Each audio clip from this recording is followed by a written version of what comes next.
নমস্কাৰ মেজমেলৰ মজিয়ালে আপোনাক জনাইছো আন্তৰিক আদৰণি প্ৰিয় দৰ্শক আজিৰ মেজমেল আমি আৰম্ভ কৰিবলৈ লৈছো ব্ৰহ্মকুমাৰীৰ ব্ৰহ্মকাণ্ডৰ পঞ্চম খণ্ড আৰু এই পঞ্চম খণ্ডত আমি নিমন্ত্ৰণ কৰিছো এগৰাকী বিশেষ ব্যক্তিক তেখেতৰ নাম হৈছে নীলিমা শৰ্মা নীলিমা শৰ্মা কোন তেখেত কি ক'ত কিয় বিখ্যাত আৰু এই পঞ্চম খণ্ডত সুদূৰ মুম্বাইৰ পৰা আমাৰ মাজত আহি উপস্থিত হৈছেহি নীলিমা শৰ্মা नीलिमा शर्मा आंतरिक आदरणि नीलिमा जी स्वागत है आपका गुवाहाटी में you are welcome to Guwahati and we are grateful to you that you have given us your valuable time and coming all the way from Mumbai to Guwahati to give some message to the people of Assam.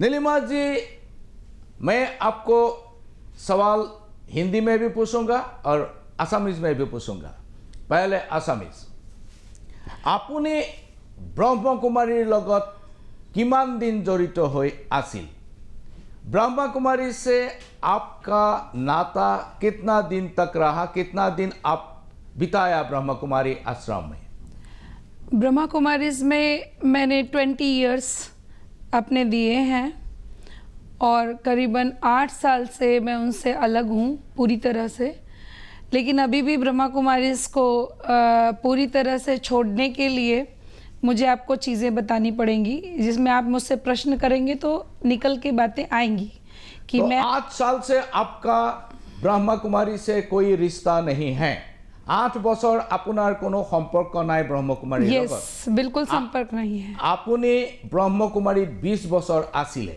Yes आप बहुत छोटी उम्र में ब्रह्मकुमारी से योगदान किया yes कितनी उम्र में आप ब्रह्मकुमारी से योगदान किया मैं 9 साल की योगदान करने लगी थी 9 साल में आप ब्रह्मकुमारी चले गए तब समझ नहीं थी उतनी बच्चा बालपन में जाता है जैसे वैसे मैं गई हूँ तो जब आप बच्ची थी तब आपको कैसा लगा ब्रह्मकुमारी मेरे फादर भेजा करते थे कि मदर जाती थी फादर चाहते नहीं थे कि वो ब्रह्मा कुमारीज में जाएं लेकिन मेरी मदर फादर का लव इतना अच्छा था संबंध इतना प्यारा था कि उन्होंने अंडरस्टैंडिंग पे उन्हें जाने दिया लेकिन जैसे बच्चा जाता है तो पिता कह देता है कि जाओ जाके देखो ये सफ़ेद साड़ी वालों के पीछे क्या करने जाती हैं वहाँ क्या सिखाते हैं तो मुझे डांस का कल्चरस का बड़ा शौक़ था तो वहाँ पे थोड़े डांस ड्रामे होते थे राधा बनना है कृष्ण बनना है तो मैं जाने लगी मुझे इंटरेस्ट आने लगा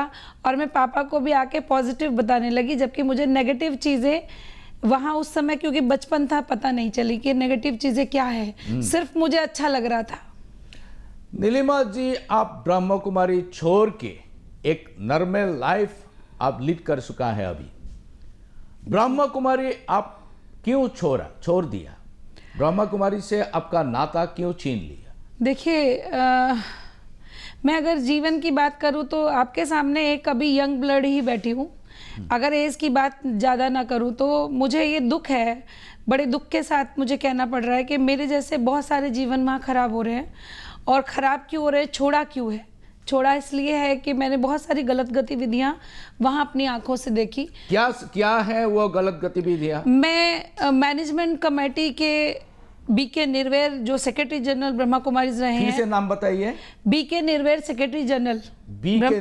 निर्वेर सेक्रेटरी जनरल ब्रह्मा कुमारीज उनकी राइट हैंड रही हूँ और मैंने बचपन से उनकी पालना ली है जिसके अगर मैं प्रूफ दे सकती हूँ तो आपको मैंने उपलब्ध कराए हैं आप दिखा सकते हैं 8-9 साल की थी तब से उनकी पालना ली है लेकिन विडंबना इस बात की थी कि मुझे चेहरा कुछ और बताया जाता था ब्रह्मा कुमारीज का शांति प्रथा है हमारे यहाँ सौहार्द है हमारे यहाँ प्रेम है हमारे यहाँ लोगों को जोड़ा जाता है तो इसी करके चलते रहे और छोड़ा इसलिए कि वो सच सामने तब आया जब बुद्धि ने काम करना शुरू किया जब वो उम्र आई समझने की तो उस उम्र में मैंने तय किया कि मैं छोड़ूंगी लेकिन कुछ लोगों ने कहा समझदार लोग कुछ मेरी फैमिली के थे उन्होंने कहा छोड़ दो लेकिन उनके लिए कोई सबूत चाहिए कि सबूत क्या है कि जो तुम बोल रही हो वो सच है तो इस एक पॉइंट ने मुझे ट्रिगर किया कि मुझे वहाँ रहते हुए उनके लिए सबूत जुटाने हैं तभी शायद आज आपके यहाँ बैठने का हिम्मत कर पाई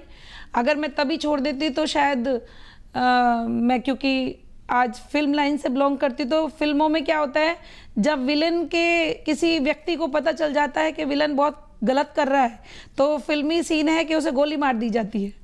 तो वो नहीं किया मैंने सबूत जुटाने शुरू किया और मैं जुड़ी रही। নীলিমাজীৰ লগত আমি পুনৰ কথা পাতিম, কিন্তু তাৰ আগতে মই আপোনালোকক দেখুৱাব খুজিছোঁ এইগৰাকী নীলিমা শৰ্মা। একেবাৰে 9 বছৰ বয়সতে তেখেতে ব্ৰহ্মকুমাৰীৰ লগত জড়িত হ'ল, আৰু তাৰ পিছত তেখেতৰ কিছুমান ফটোগ্ৰাফ সৰু ভিডিঅ' মই আপোনালোকক প্ৰদৰ্শন কৰিবলৈ লৈছোঁ। আপোনালোকে চাই লওক ব্ৰহ্মকুমাৰীৰ লগত তেখেতৰ সম্পৰ্কটো কি আছিল, আৰু তাৰ পাছত আমি নীলিমা শৰ্মাক পুনৰ প্ৰশ্ন কৰিম।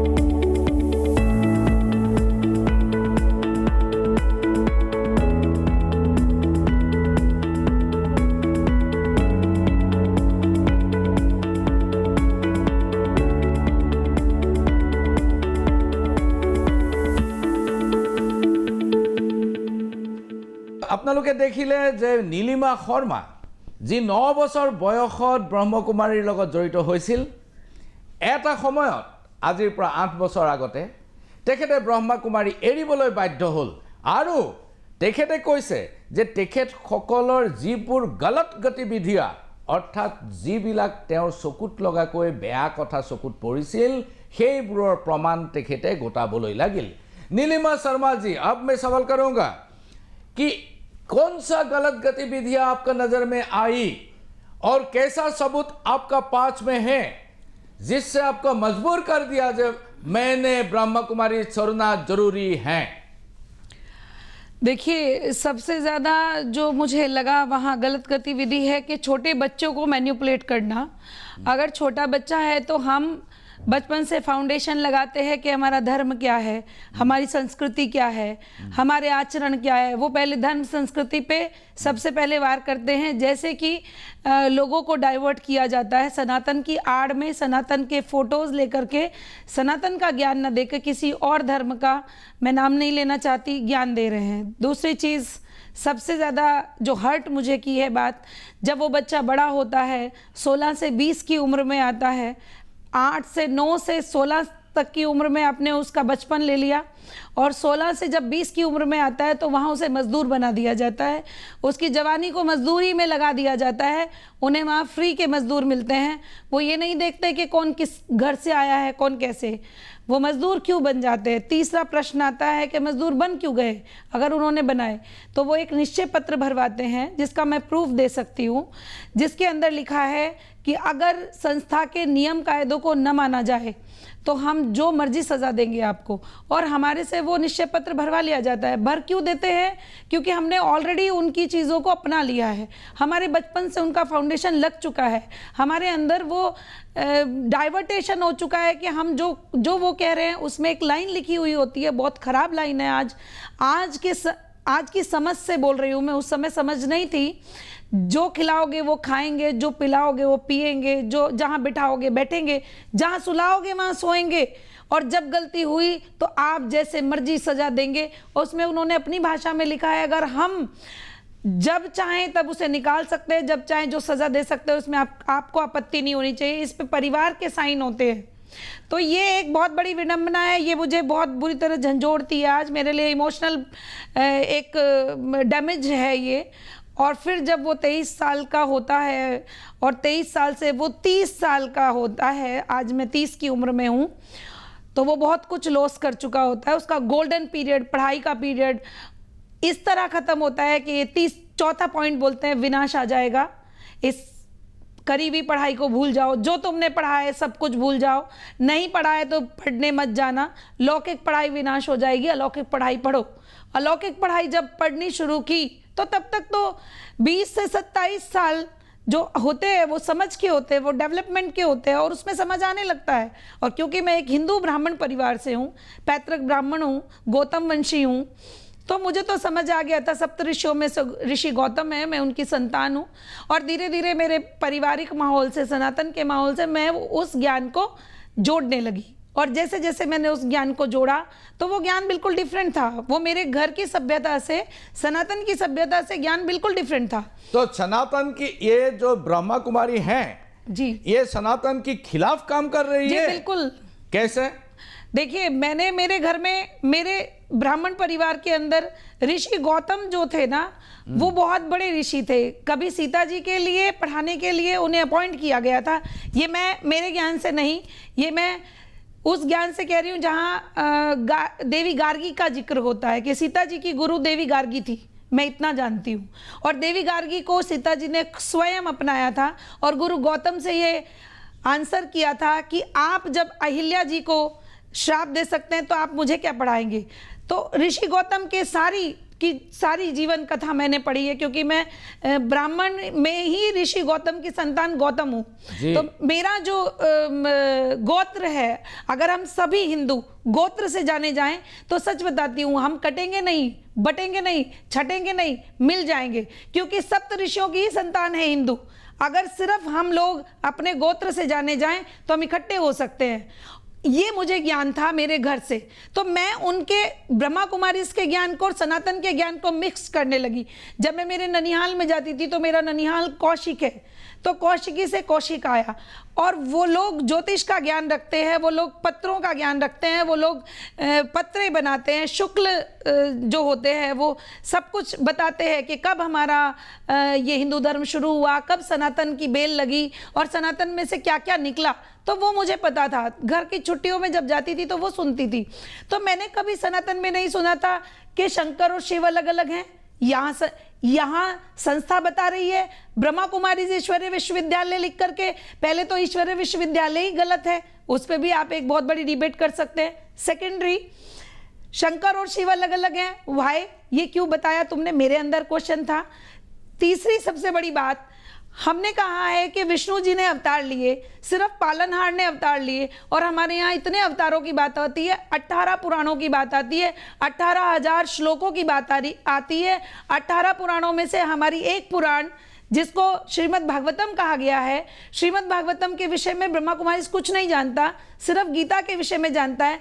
जबकि श्रीमद् भागवतम एक सागर है और श्रीमद् भगवत गीता उस सागर का एक मोती है, जो अर्जुन के साथ एक वार्तालाप है जिसकी गणना केवल 5,000 वर्ष की है। वो सिर्फ 5,000 वर्ष की गणना लेकर के ये सबको ज्ञान सुना रहे, लेकिन भागवतम का 18,000 श्लोक तो छोड़ ही दिया, सागर तो छोड़ ही दिया।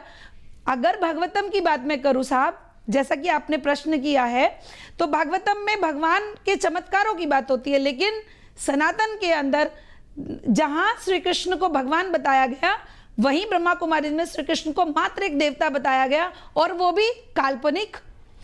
जहां सनातन के अंदर श्री राम को मानवता का अवतार ही नहीं बल्कि भगवान का, विष्णु का पूर्ण अवतार माना गया है, और श्री राम जी के लिए कहा जाता है श्री राम जी वो बाण है, आज दवाई भी देते तो कहते हैं ये राम बाण है, सबसे शक्तिशाली हमारे यहाँ अगर कोई है तो वो श्री राम जी का अवतार है। उस श्री राम जी के अवतार को ब्रह्मा कुमारी, मैं तुलनात्मक अध्ययन करने लगी, मैं वहां रहते हुए तुलनात्मक अध्ययन करने लगी। श्री राम जी को कहा गया ये दंत कथा है, कभी कोई रामायण नहीं हुई, कभी कोई राम पैदा नहीं हुए, और उन्होंने राम पे लांछन लगाया हुआ है। आप उनके मेरी बातों पे न जाके 7 डेज कोर्स की छानबीन करें। 7 दिन के कोर्स के अंतराल में उन्होंने सनातन की धज्जियां फाड़ी हुई हैं। बहुत धन्यवाद। एक লৈছো ক্ষণিক সময়ৰ বাণিজ্যিক বিৰতি চাই থাকক মেজমেল ব্ৰহ্মা কুমাৰীৰ ব্ৰহ্মকাণ্ডৰ ৫ম খণ্ড, য'ত উপস্থিত আছে প্ৰাক্তন ব্ৰহ্মকুমাৰী নীলিমা শৰ্মা।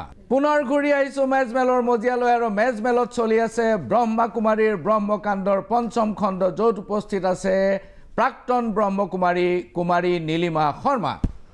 नीलिमा जी, मैं ये पूछना चाहूँगा कि ये एक एलिगेशन है, ये उन लोग का खिलाफ एक एलिगेशन है कि ब्रह्म कुमारी ने सारे देश में बहुत संसार तोड़ दिया, या पुरुष हो या महिलाएं हो। पुरुष लोग घर छोड़ के चला गया, नहीं तो घर में हैं तो भी घर में मन नहीं लगाया। महिलाओं घर छोड़ के चला गया, माउंट आबू में चला गया, नहीं तो कोई केंद्र में चला गया, और घर में हैं तो घर में ऐसा कोई मन नहीं लगाया। ऐसे संसार चल रहा है किस किस को कुछ कुछ को, लेकिन संसार जैसे नॉर्मल संसार है ये संसार चला नहीं। ये सही है या गलत है? अगर सही है तो क्यों ऐसा कर रहा है?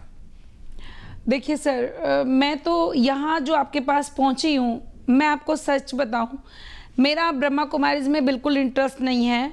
मैं एक सक्सेसफुल फिल्म डायरेक्टर हूँ आज। मेरी अच्छी आइडेंटिटी है मुंबई के अंदर।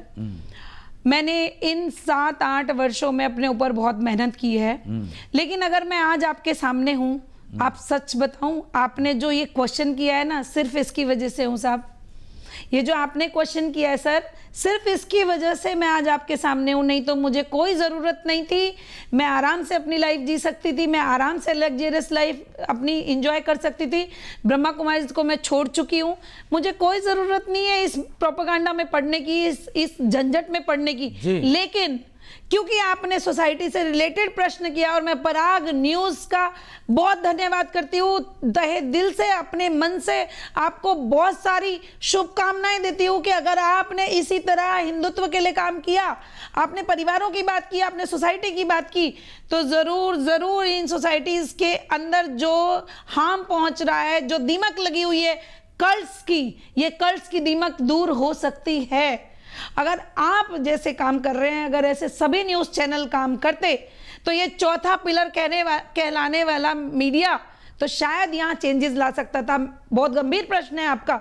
आपने सही कहा कि परिवार टूट रहे हैं, लेकिन मैं तो उनकी बात करूंगी जो परिवार मैंने देखे हैं जी। तो परिवार की बात जब आती है तो मेरा as a Brahma Kumari experience बता रही हूँ। बनी बनाई बातें तो बहुत लोग आपको कह देंगे, ना मैं कोई रटी हुई चीजें लाई हूं, ना आपने मुझे कोई प्रश्न दिए, ना मैं आपसे उत्तर ले रही हूं। देखिए मेरी टेबल खाली रखी है जी, ठीक है, मैं आई सीधा आपके सामने बैठ गई हूं, इसलिए क्योंकि मुझे एक्सपीरियंस और मुझे एक्सपीरियंस से सुनाना है, सीधी सी बात है। मेरा एक्सपीरियंस है, मैं एज अ ब्रह्मा कुमारी जब ऐसे परिवार टूटती देखती थी, और मैं सेंटर इंचार्ज थी, और मैं एक जगह सेंटर इंचार्ज नहीं रही साहब, आप ये चीजें पता करिए। मैंने अपनी जर्नी शुरू की थी दिल्ली से मैं गई हूँ माउंट आबू में सभी दादियों के पास रही हूँ। उसके बाद इन्होंने मुझे दुबई भेजा, उसके बाद इन्होंने मुझे पूरे राजस्थान में मैंने पाली सेवा की है, बाड़मेर सेवा की है, जैसलमेर सेवा की। आपके प्रश्न का उत्तर समाया है इसमें, इसलिए मैं थोड़ी भूमिका रच रही हूँ। उसके बाद मैंने भीलमाल सेवा की, देवघर सेवा की, मैंने सिरोही में सेवा की है, मैंने जालोर में सेवा की है, पूरे राजस्थान जोन को कवर किया है। और उसको कवर करने के बाद मैंने मुंबई के गामदेवी में सेवा की है। जिस समय मैं मुंबई जानती नहीं थी, उस समय मैं एज एन ब्रह्मा कुमारी सबसे पहले आई थी। उसके बाद सिद्धि विनायक के पास, सिद्धि विनायक मंदिर के ऊपर एक सेंटर हुआ करता था, मैं वहां एज अ सेंटर इंचार्ज आई थी।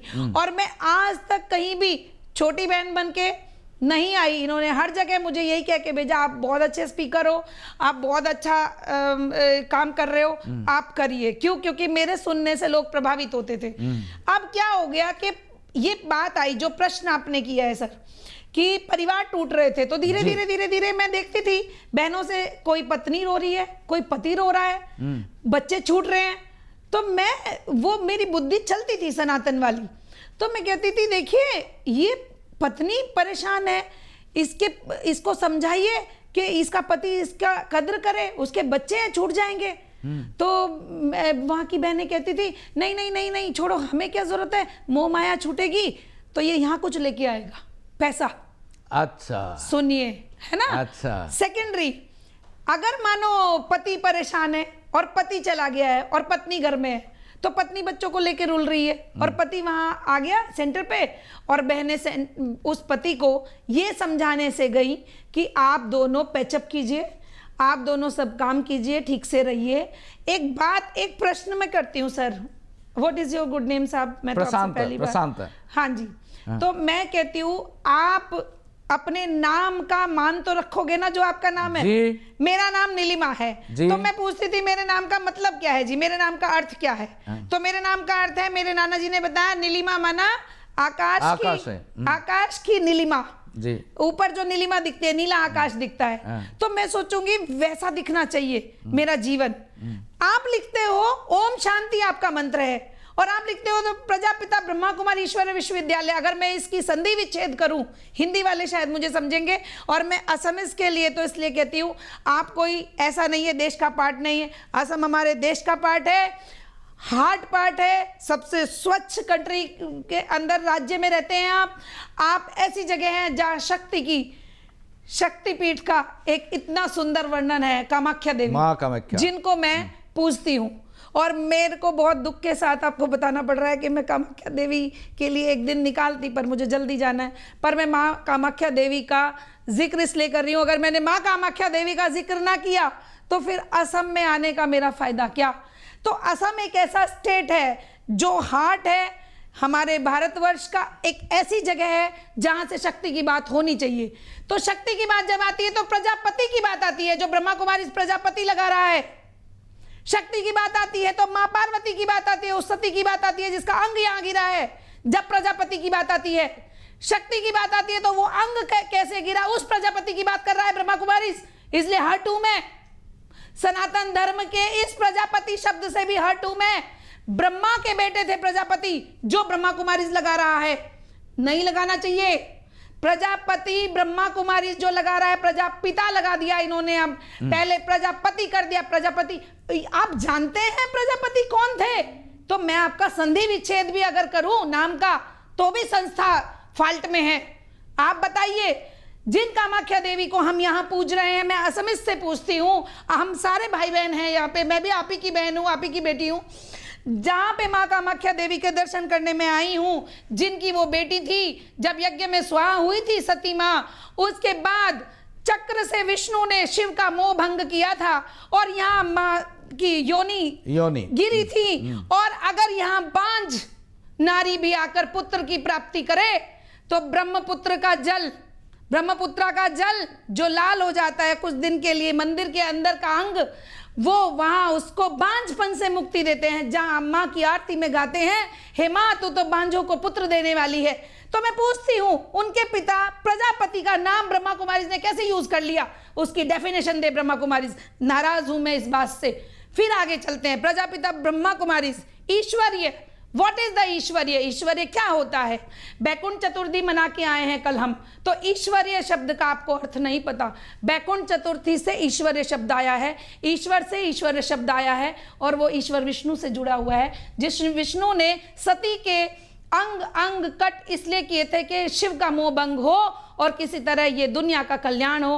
और आज कामाख्या देवी जब हमारे असम में है तो हमारे असम का किस तरह कल्याण है आपको पता ही है, सबसे स्वच्छ राज्यों में गिना जाता है। आज मैं यहाँ आके बड़ा स्वच्छ हवा फील कर रही हूँ और बहुत ऑक्सीजन फील कर रही हूँ। अच्छा। कुमारी नीलिमा जी, आपका जो उत्तर दिया मुझको, जो प्रश्न का उत्तर दिया, इसमें मैंने पूछा था कि संसार टूट चुका है, बहुत संसार टूट चुका है जी, लेकिन इसका बीच में आप बोला कि रुपया आएगा, प्रॉपर्टी आएगा जी, ऐसे ऐसे मैसेज मुझको भी मिला जी, कोई सोर्स से मुझको ऐसा मैसेज मिला जी, कि ब्रह्मा कुमारी ने उन लोगों को टारगेट करते हैं जी, जिनको कोई बाल बच्चा नहीं है, जिनको बाल बच्चा है अगर बाहर रहते हैं, अब्रॉड में रहते हैं, उनका प्रॉपर्टी धीरे धीरे से उसको कन्विंस करा के उनको ऑक्युपाई कर लेते हैं। राइट, ऐसे ऐसे कोई मैसेज मेरा पास हैं। राइट, आपका कोई ऐसा एक्सपीरियंस है जहां ऐसा कब्जा देता है वो लोग? जी राइट, आपने बात की है तो मैं आपको बता दूं, मेरे पास काफ़ी उदाहरण है। पता नहीं कोई लोग उसमें नाम लेना चाहते नहीं, लेकिन मैं मेरे तरफ के लोगों नाम मत लीजिए, लेकिन एग्जाम्पल बताइए। हाँ, एग्जाम्पल है सर। मैंने बताया ईश्वरीय विश्वविद्यालय, आगे जा रही थी मैं इसमें जहां आपने मुझे इंटरप्ट किया था।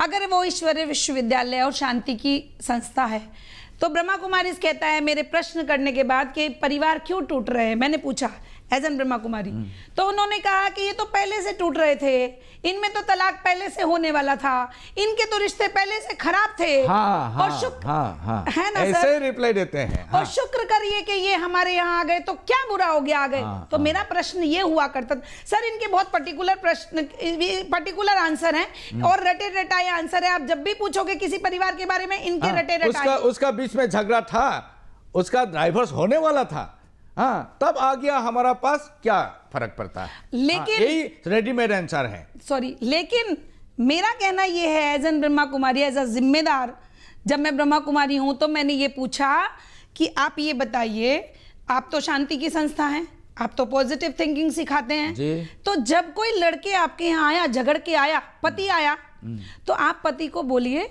कि आप अपने घर में कैसे झगड़ा खत्म कर सकते हैं, क्योंकि आपकी तो सिस्टर शिवानी झगड़े खत्म करने के लिए एक चैनल चलाती है। फिर क्यों उस व्यक्ति को समझा नहीं पाए जो झगड़ा करके आया था? फिर कोई पत्नी आती है तो वो पति से झगड़ा करती है तो वो भी नहीं समझा पाए। लेकिन सर सुनिए राज की बात, इन्होंने उसके उस गलत समय का फायदा उठाया है और उस गलत समय का फायदा उठा के जो एक गड्ढा था उसको कुआं बना दिया, जो एक सिर्फ एक नींव लगी थी उसकी एक दीवार बना दी। हस्बैंड वाइफ के बीच में दीवार बनाने का जो तरीका है वो ब्रह्मा कुमारी के पास है। क्या वो उसको रोज सिखाते, 7 दिन के कोर्स, ये मोह माया है, अच्छा हुआ बाबा ने तुम्हें छुड़ा दिया, अच्छा हुआ भगवान ने तुम्हारी बुद्धि ठीक कर दी, अच्छा हुआ वो तुमको नहीं वो कर रहा है, छोड़ो, खत्म करो। इस तरह रोज उसको पढ़ाया जाता है। और जिनमें मनमुटाव था सर, मनमुटाव की चिंगारी थी, उनमें आग लग जाती है और वो कभी एक दूसरे का मुंह देखना नहीं चाहते। और ये विक्टिम को छोड़ करके किसका साथ देते हैं?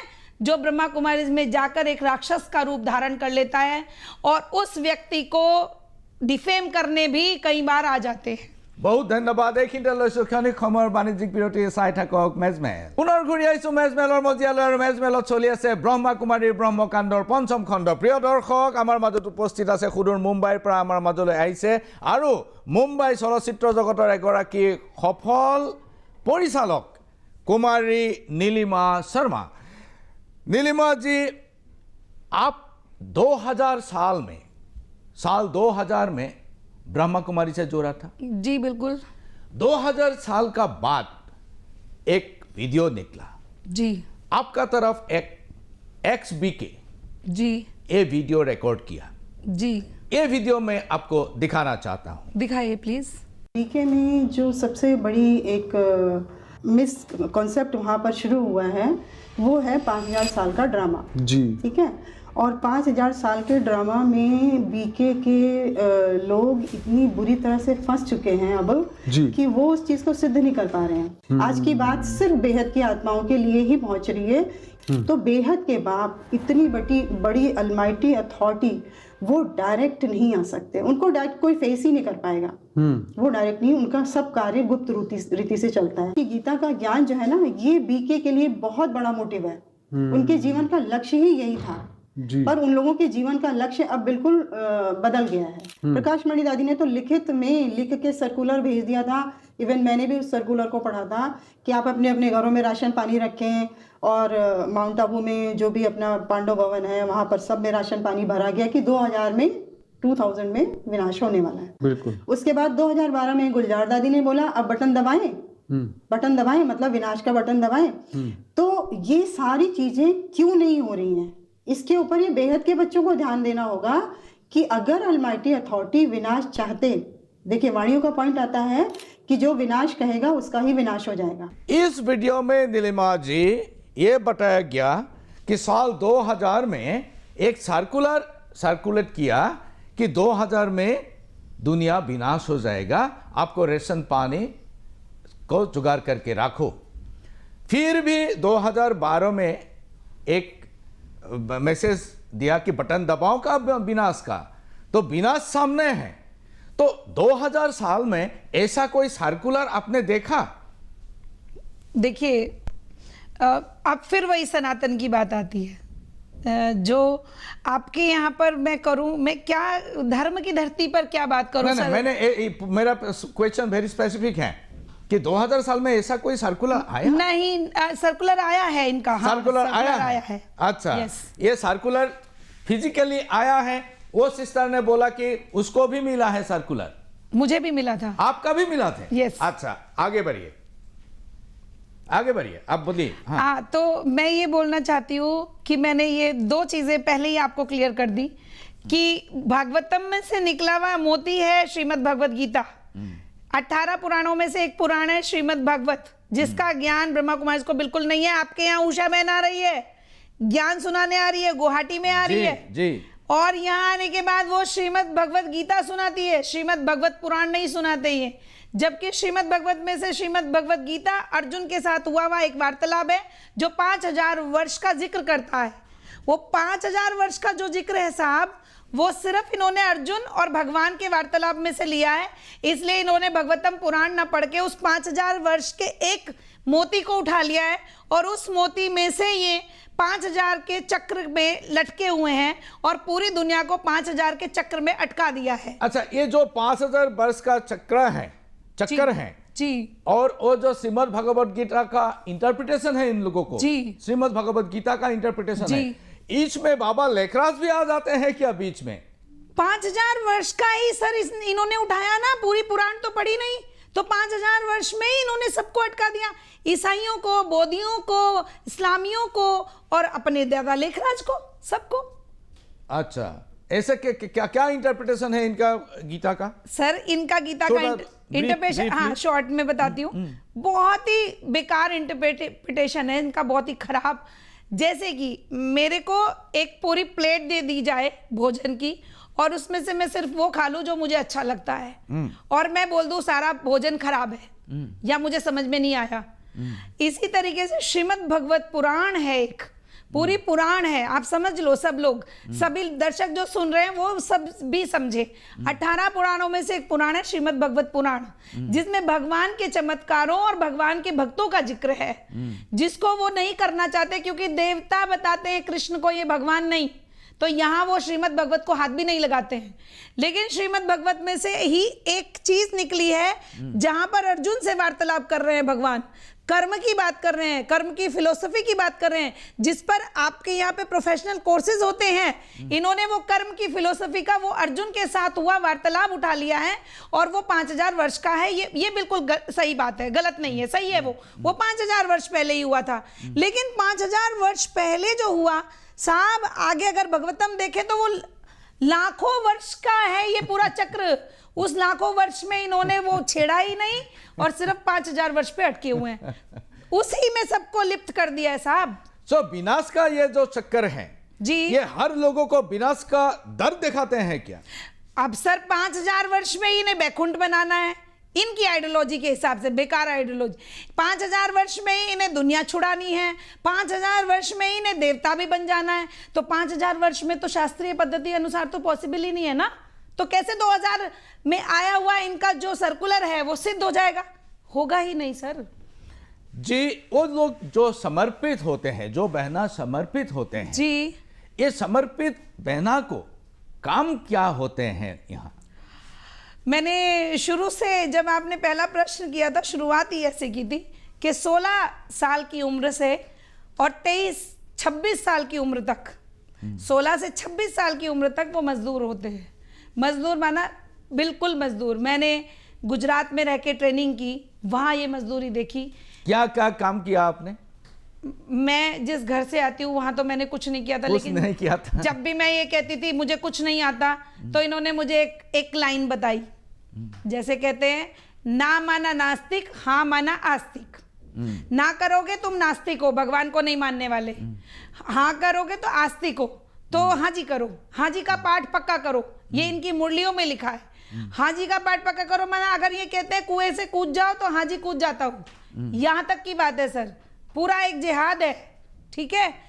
तो यहाँ पे मैंने देखा छोटी छोटी बहनें, बहुत छोटी उम्र की बहनें, बहुत बड़े बड़े भंडारों में से डब्बे निकाल रही हैं, नीचे सफाई कर रही हैं और घिस रही हैं बर्तन।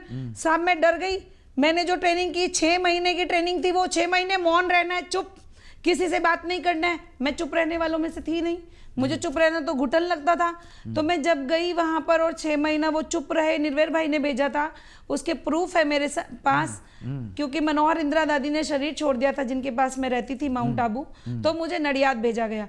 और सर वहाँ जो काम करने का तरीका था, आपको मालूम है आज के आधुनिक युग में भी ये लोग साबुन भी घर में बनाते हैं। जो घर बनाते हैं ना उसके लिए मजदूर नहीं लाते, वो सीमेंट और ये सब बहनें खुद करती हैं ये काम। गुजरात में तो खुद ही करती हैं, बहुत तरह की मजदूरियां करती हैं सर। और फिर जब धन इकट्ठा करना पड़ता है तो उसकी ट्रेनिंग कर देते हैं। जैसे गुजरात में सबसे ज्यादा सत्यनारायण की कथा होती है, तो सत्यनारायण की कथा में मृत्यु प्रवचन में जाकर के बहनें पैसा कलेक्ट करती हैं। और आपको एक और बात बता दूं, राज की, रहस्य की, मजदूरी में सबसे बड़ी मजदूरी पता है कौन सी है? सेंटर इंचार्ज बनना। अब आप इस पे एक क्वेश्चन रेज कीजिए मुझसे प्लीज। हाँ, कौन सा क्वेश्चन आप आंसर देना चाहेंगे? सेंटर इंचार्ज क्या है? यस, सेंटर इंचार्ज की मजदूरी क्या है? सेंटर इंचार्ज बनने की होड़ लगी रहती है। शुरू में बहनें पता नहीं चलती बहनों को कि सेंटर इंचार्ज बनना कितनी बड़ी मुसीबत है। एक्चुअली सेंटर इंचार्ज बनने की होड़ में बहनें सेंटर इंचार्ज बनती हैं, एक रेंट का मकान लेती हैं अपनी कैपेसिटी के अकॉर्डिंग। रेंट का मकान लेती हैं, तो रेंट का मकान लेकर के फिर धीरे धीरे गीता पाठशाला खोलती हैं। गीता पाठशाला जहां भी खोलेंगी या तो फ्री में किसी प्रधान से गांव के या किसी मंदिर से या कहीं से शुरुआत करेंगी कि फ्री में मिल जाए, लेकिन फ्री में नहीं मिलती। देखिए मजदूरी है सर। कोई भी बच्ची व्हाइट साड़ी पहनकर धीरे धीरे वो गांव में जाती है, पता नहीं कैसे जाती है, पैसे हैं या नहीं है, तो जो आते हैं लोग उनसे पैसा लेना, उनसे किसी बहाने पैसा लेना। माता जी यहाँ पे भंडारी में पैसा चाहिए, माता जी भोग लगाना है उसमें पैसा चाहिए, माता जी आज मेरे पे कपड़े नहीं है उसमें पैसा चाहिए, तो देती हैं। माताओं को ये लोग ज़्यादा बरगलाते हैं क्योंकि माताएं भोली होती हैं, कम पढ़ी लिखी होती हैं, तो उनको माताओं बहनों को ज़्यादा, इसीलिए संस्था माताओं बहनों के नाम पे है, भाइयों के नाम पे नहीं। एक डर इन्हें और है कि अगर गलत काम पकड़े गए तो भाई पकड़े जाएंगे, इसलिए भी बहनों की संस्था है, बहनों को आगे करने के लिए। और धीरे धीरे वो गीता पाठशाला खोल लेती है। और सर देखिए मजदूरी की इंतहा देखिए आप, जब इस कंपटीशन में 50 से 60 गीता पाठशाला खुल जाती है और एक सेंटर बन जाता है तो उसके सर पे इतना बोझ हो जाता है पैसे का। अब ये माउंट आबू वाले क्या करते हैं, ये लोग पूरा कलेक्शन लेते हैं, एक सर्वे करने वाला सर्वेयर भेजते हैं। पहले उसका नाम अशोक गाबा था, जो सेंटर खोलने से पहले सेंटर वालों का सर्वे करने आता था। अशोक गाबा ज्ञान सरोवर, भगवान ने उसको बहुत बड़ी सजा दी है इस चीज की, उसका जिक्र मैं कभी और करूंगी। शायद अगर मुझे सुनेगा तो अपनी आत्मा को झंझोड़ेगा कि इतनी कन्याओं का श्राप आज अशोक गाबा भुगत रहा है। इतना वो किस स्पेस में है, कितना पैसा है, कितने सेंटर हैं, कितनी गीता पाठशाला है, उसका कलेक्शन क्या बैठता है। फिर वो जाके रिपोर्ट देता है माउंट आबू के 14 कल्पित खराब बिल्कुल बेकार लोगों को, कहता है इसको सेंटर इंचार्ज बनाना है या नहीं बनाना है। फिर वो लोग तय करते हैं कि अच्छा इतना कलेक्शन आएगा तो सेंटर इंचार्ज बना देते हैं। तब जाके साहब ये लोग 3 लेटर से शुरू करते हैं। पहला लेटर देते हैं तुम मर्यादित हो, तीसरा लेटर देते हैं अगले साल कि ठीक है हम सोचेंगे कि तुम्हें कुछ करना है कि नहीं, उसमें भी 3 साल लगाते। तीसरे साल ये किसी गीता पाठशाला का उसको सर्टिफिकेशन देते हैं, फिर उसमें 5 साल बाद ये लोग सेंटर इंचार्ज का सर्टिफिकेट देते हैं। ये सर्टिफिकेशन करती है 14 कमेटी मेंबर्स की एक कमेटी ज्यूरी जो माउंट आबू में बैठी है, जो बहुत करप्टेड है, जो अगर कहा जाए तो इन सब बदमाशों का, गुंडों का, डॉन का एक बहुत बड़ा समूह है। तो ये मजदूरी है सर। फिर वहां से ईयरली मार्च के अंदर ललित भाई करके, इनका अभी जो अकाउंट इंचार्ज है, पहले रमेश शाह था, फिर गोकुल गोलुक थे, फिर उसके बाद ये 2 जगह बट गया अकाउंट, गोकुल गोलुक और ये ललित। इन्होंने क्या किया, अभी रमेश शाह के गुजरने के बाद, रमेश शाह ने दिवंगत हो गए, शरीर छोड़ दिया, इन्होंने अपने हाथ में ले लिया। और साहब ये लोग आपस में बंदर की तरह पैसों के लिए लड़ रहे, झगड़ रहे हैं, और अंदर इनके खूब झगड़े चालू हैं कि मेरे पे कितना कलेक्शन है, तुम पे कितना कलेक्शन है, कहां से आया, कितना आया। और सर वो जो सेंटर इंचार्ज है, वो जो मजदूर है, आप सोचिए वो अंदर में खुश हो रही है, मुझे भगवान मिल गया, मुझे तो भगवान मिल गया और भगवान के लिए मैं कर रही हूँ, भगवान की सेवा कर रही हूँ। सर उसे साल का कम से कम, ज़्यादा नहीं, 5 लाख रुपया वहाँ जमा करना है। एक सेंटर इंचार्ज को, एक शहर की सेंटर इंचार्ज को 5 लाख रुपया साल का माउंट आबू जमा करना पड़ता है। डू एंड डाई, कहीं से भी करो। तो वो क्या करती है, जो आपका पहला प्रश्न था उस पर घूम के अगर मैं आ जाऊं, तो वो परिवारों को तोड़ती है, और अगर टूटे हुए परिवार मिल जाएं तो इस पे सोने पे सुहागा है। बहुत धन्यवाद। एक इंटर লৈছো ক্ষণিক সময়ৰ বাণিজ্যিক বিৰতি চাই থাকক মেজমেল। পুনৰ ঘূৰি আহিছোঁ মেজ মেলৰ মজিয়ালে আৰু মেজ মেলত চলি আছে ব্ৰহ্মা কুমাৰীৰ ব্ৰহ্মকাণ্ডৰ পঞ্চম খণ্ড আৰু আজি পঞ্চম খণ্ডত উপস্থিত আছে মুম্বাইৰ এগৰাকী সফল চলচ্চিত্ৰ পৰিচালক কুমাৰী নীলিমা শৰ্মা। नीलिमा जी, वक्त बहुत कम है अभी। असम में अभी शायद 21 नवंबर से 23 नवंबर तक 21, 22, 23 एक नुनमाटी में, गुवाहाटी का नुनमाटी में एक बड़ा समावेश होगा। वहाँ शायद मैंने सुना है कि उतर से 20 लड़कियाँ समर्पित हो जाएगा। ये समर्पण, इन लड़कियों का क्या ज्ञान है मेरे को पता नहीं। वह समर्पण आप खुद से करें, मेरा कोई ऑब्जेक्शन भी नहीं, क्योंकि ये खुद का बात है, अपन का बात है, उनका लिबर्टी है कुछ करने का। लेकिन आप जो पिक्चर अभी तक देते हैं हम लोग को इस बारे में, आप क्या कहेंगे इस समर्पित होने वाली बच्चियों को? सर देखिए, पहले तो समर्पित होने वाली बच्चियों को मैं एक मेरा उदाहरण देके जी उनसे रिक्वेस्ट करना चाहती हूँ कि एक बार प्लीज़ प्लीज़ अपने जीवन के बारे में सोचिए। समर्पित होने वाली बच्चियाँ अगर ये सोच रही हैं, देखिए मेरे हाथ जुड़े हैं, समर्पित होने वाली बच्चियाँ अगर ये सोच रही हैं यहाँ भगवान आता है और इस वजह से वो समर्पित हो रही हैं, सबसे पहली वजह है कि मैं भगवान के लिए समर्पित हो रही हूँ, मत तो ये भगवान ब्रह्मा कुमारीज में नहीं आता, वो ढोंग है, ढकोसला है, कोरा ढकोसला है, बिल्कुल नहीं आता है। और ये अगर समय चला गया तो आपको अपना गोल्डन पीरियड खोने के बाद मेरी उम्र में पता चल सकता है कि ये गलत किया है आपने। दूसरी चीज़, समर्पण सिर्फ और सिर्फ इनके पैसे का कलेक्शन है बहनों, आप प्लीज़ वहाँ समर्पित मत होइए। अगर ये पैसे का कलेक्शन नहीं है तो मैं क्वेश्चन रेज करती हूँ उन समर्पित होने वाले सभी बहनों से, क्या आपसे किसी रुपए पैसे की मांग नहीं की गई? एक समर्पित बहन कम से कम 2 लाख रुपया देगी मुन्नी बहन को, तब जाके समर्पण होगा। और जहाँ पे भी ये समर्पण होता है वहाँ से पैसे का कलेक्शन पहले ही माउंट आबू पहुँच गया है। और यहाँ ये समर्पण इसलिए कराया जा रहा है, ये समर्पण माउंट आबू में भी कराया जा सकता था कि राज्य सरकारें ही, राज्य के लोग ही इसका खर्चा झेले, माउंट आबू इसका खर्चा तक करना नहीं चाहता। तीसरी बात, समर्पण बहुत खतरनाक प्रक्रिया है। आप बताइए, जब शिवलिंग को आप मानते ही नहीं, आप तो ज्योति को मानते हो, तो शिवलिंग को बैठा करके उसके साथ फेरे, उसके साथ चक्कर लगाना, ये गलत है। ये हमारी, फिर माँ पार्वती पर आ जाती हूँ, माँ सती पर आ जाती हूँ, माँ कामाख्या पर आ जाती हूँ कि कितनी तपस्या की थी उन्होंने शिव को पाने के लिए। और इतनी तपस्या के बाद शिव से उनकी विवाह हुआ और वो विवाह गाया गया, और उसी विवाह का कितना बड़ा वर्णन है जिसको ये खेल बनाकर शिवलिंग से फेरे दिलवा देते हैं। ये झूठ है, ये गलत है, फरेब है, ये बहुत बड़ा धोखा है साहब।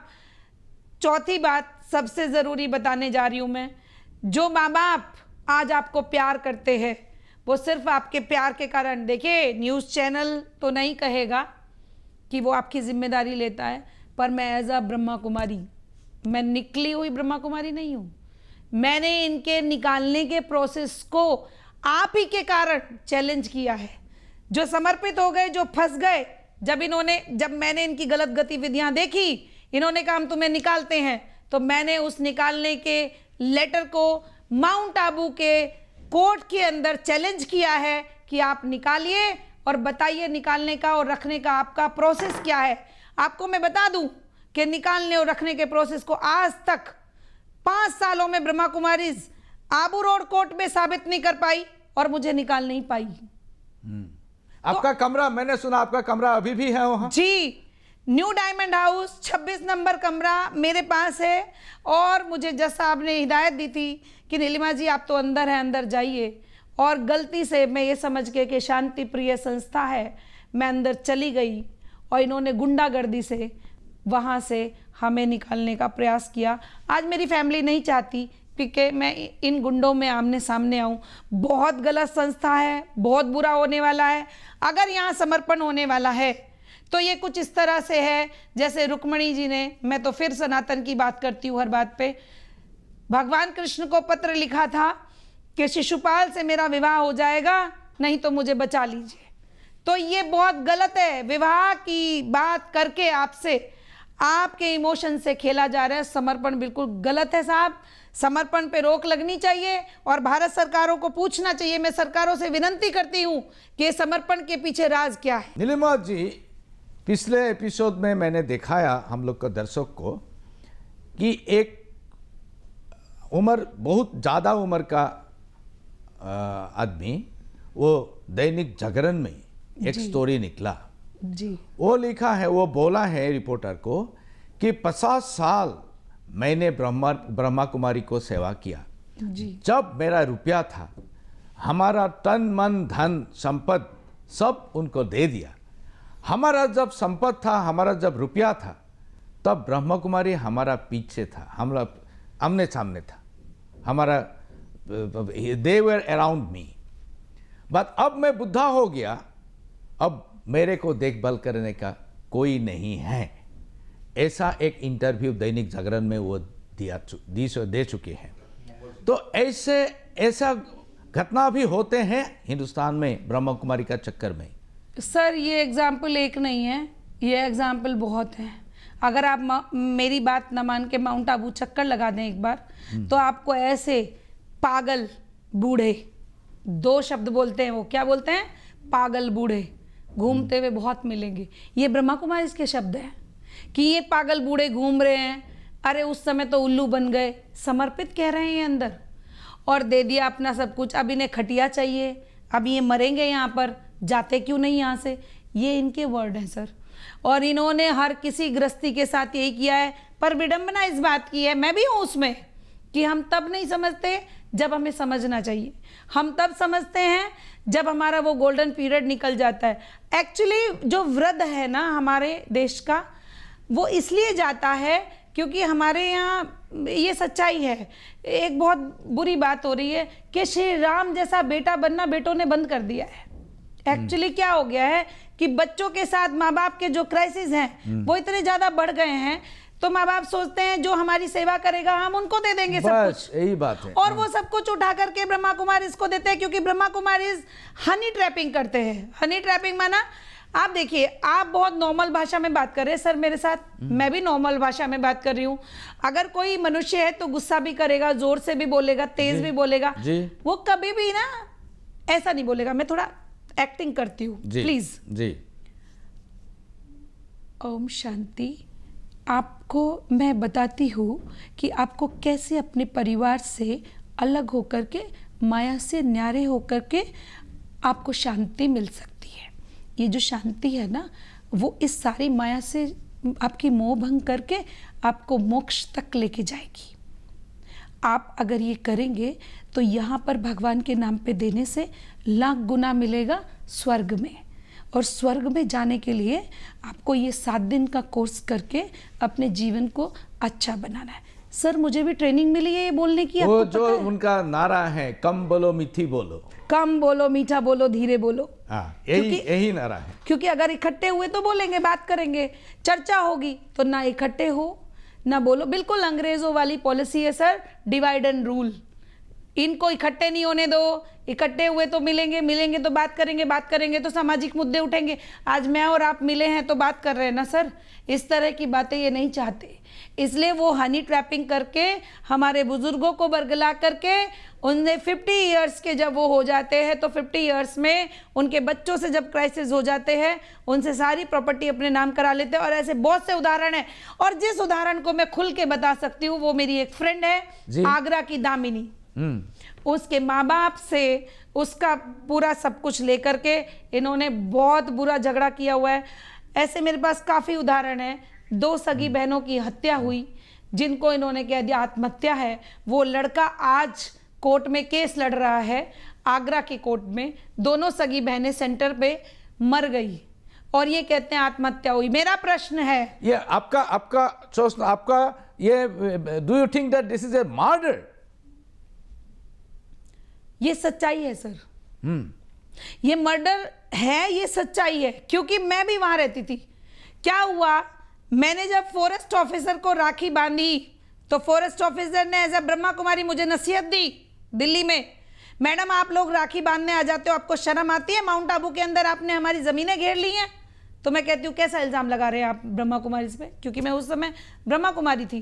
वो बोलते हैं आप लोग ऐसे हमारी ज़मीनें घेर के बैठे हो, आप लोग तो करप्टेड हो।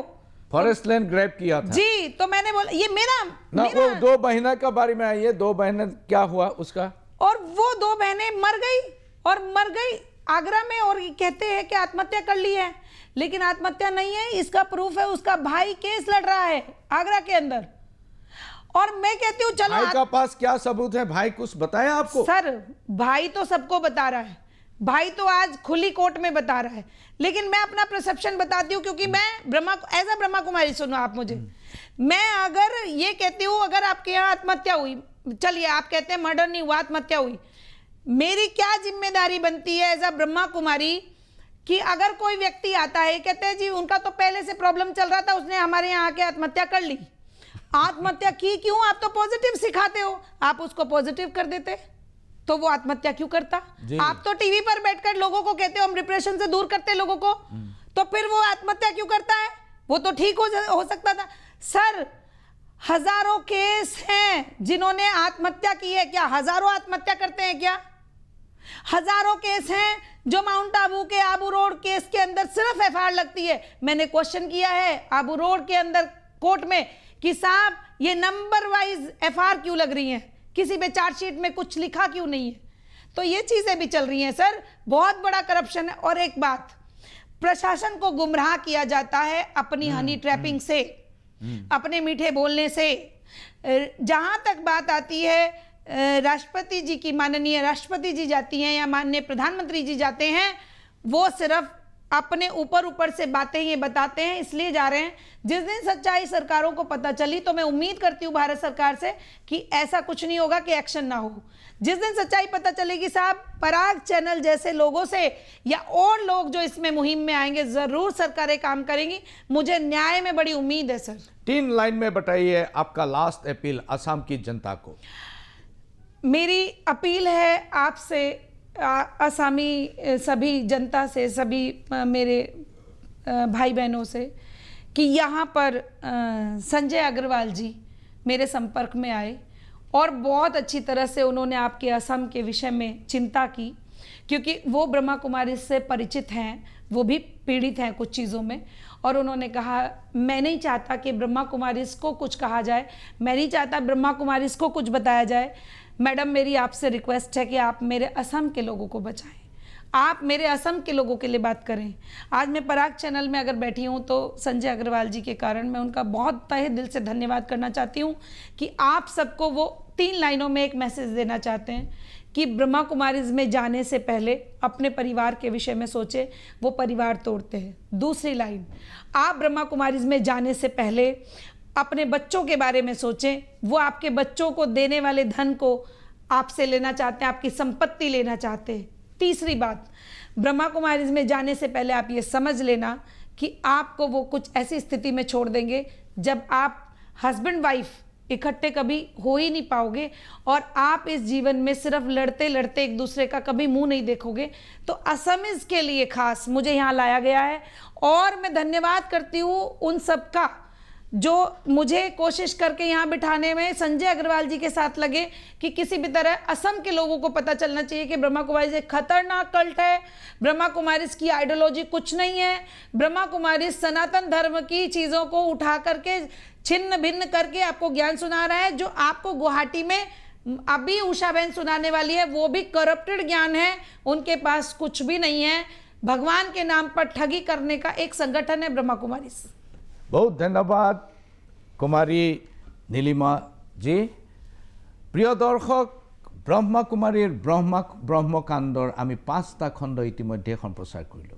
प्रजापिता ब्रह्मकुमारी ईश्वरीय विश्वविद्यालय এই অনুষ্ঠানটোৰ লগত আমাৰ কোনো শত্ৰুতা নাই কাৰোবাৰ লগত আমাৰ ব্যক্তিগত শত্ৰুতা আছে, কিন্তু সমাজৰ বহু অংশৰ পৰা আমি এনেকুৱা ধৰণৰ খবৰ পাইছোঁ আৰু আমি এনেকুৱা অভিযোগ পাইছোঁ য'ত ইখনৰ পিছত সংসাৰ ভাগি গৈছে, নতুবা কাৰোবাৰ সংসাৰ চলি আছে যদিও শান্তিত থাকিব পৰা নাই, কোনোবাই সম্পত্তি গুচি যোৱাৰ ভয়ত আমাক বাৰম্বাৰ আবেদন কৰিছে। তেনেকুৱা বহু ঘটনা মোৰ হাতত আছে, কিন্তু মই সেইসমূহ ৰাজহুৱা কৰিব খোজা নাই, কাৰণ মোক তেওঁলোকে সেইবোৰ ৰাজহুৱা কৰাৰ অনুমতি দিয়া নাই।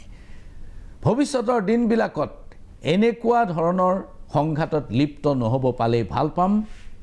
আশা ৰাখিছোঁ অসমবাসীয়ে প্ৰকৃত সত্য উদ্ঘাটনত ব্যৰ্থ নহ'ব। সেই আশাৰে মেজমেল ইমানতে সামৰিলোঁ। নমস্কাৰ।